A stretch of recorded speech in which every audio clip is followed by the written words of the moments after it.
Welcome back to DBL. Each year, Americans spend billions of dollars on ambulance rides to the hospital. And if you don't have insurance, well, you're in real trouble. So to save money, some people are using ride-sharing apps instead of calling 911.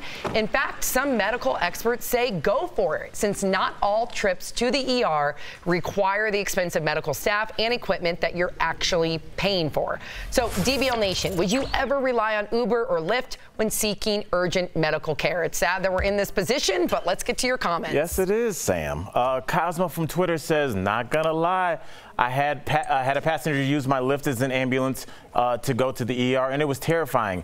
Ambulances should be free. Healthcare is a right. I am telling you, Cosmo, I completely agree with you. I've had friends that have told me at the scene of an accident that they were in currently, their first thought was, I cannot afford an ambulance ride. And I mean, this is where we are. Listen, we are a first world country. Other developed nations have figured out how to take care of their people. We should too. Amen. Absolutely. Jace from YouTube says, determines the extent of the injury. I refused an ambulance when my son was badly burned because he was scared and more comfortable in a regular car. Well, I think that was your choice. I have to piggyback on what Al said here. It's way too expensive. It's the first thing that I would think about an emergency. I recently just took my wife on a scare because she was 9 months pregnant and she thought she was having a baby. Turned out to be just a little panic attack. $750, and I have great insurance. So refusing some of these medical bills. $750 with the insurance? $750 with the insurance. Wow. They didn't even take blood. Man. They took her blood pressure. So wait till you get that bill that about I didn't even get my pregnant. That's I didn't even get that scary. bill yet. So having a baby costs you an arm and a leg. I and don't blame people for taking an ambulance, but it's not their.